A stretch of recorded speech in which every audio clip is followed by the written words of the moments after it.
mengumpat, atau berkata kasar. Sebelumnya aku mau disclaimer dulu nih, ini jangan dicontoh sama kalian ya, atau minimal banget, pakai banget nih. Kalian wajib bisa menempatkan diri dan tahu kapan bisa menggunakan kumpulan kata atau kalimat ini, oke? Sekarang kita balik ke videonya. Mengumpat, aku yakin kita semua pasti pernah mengumpat. Entah itu karena lagi kesel, lagi marah, lagi capek, dan paling sering sih pas main game kompetitif macam Mobile Legends, Valorant, dan lain-lain. Dan itu tuh sebenarnya manusiawi banget loh, meskipun nggak dibenarkan juga ya.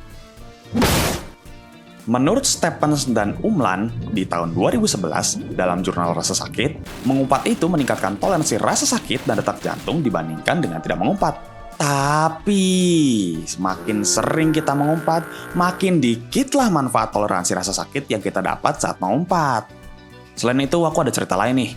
Dulu, pas waktu aku kelas 5 SD di SDCI ini, pernah ada satu kejadian gitu ya pas masuk waktu sholat zuhur. Yang dimana murid-murid pasti pada kata tempat wudhu sebelum masuk masjid kan. Dan di waktu itu tuh, bener-bener baru banget masa-masanya YouTube meledak. Apalagi pas ada lagu Ganteng-Ganteng Swag, kolaborasi YouTuber Reza Arab, komika Kemal Pahlevi, dan kreator konten lainnya. Reza Arab Octavian. Dari situlah kami, murid-murid yang masih sumur jagung ini, belajar berbagai macam bahasa pelaut dan kebun binatang Bogor yang bisa kalian tebak sendiri isinya kayak gimana.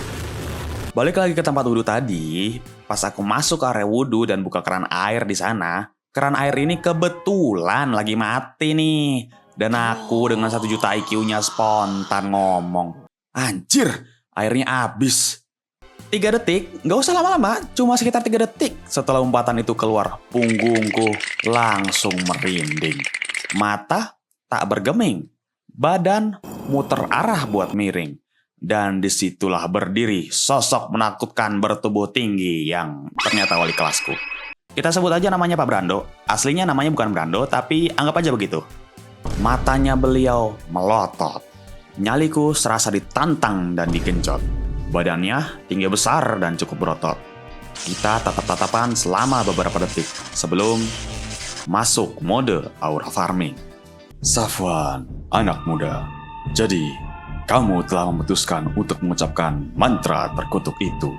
"Hahaha, Pak Brando. Anda pikir yang tadi mengucap mantra terkutuk itu adalah Watashi?" Yes. Saya yakin kamu yang mengucapkan mantra itu."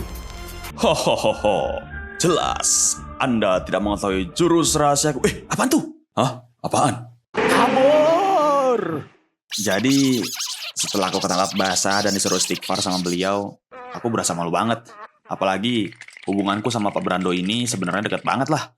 Soalnya aku udah kenal beliau dari kelas 2 SD. Dan selama beberapa minggu setelah kejadian itu, beliau bersikap sangat cool ke aku dalam artian yang dingin dan buruk.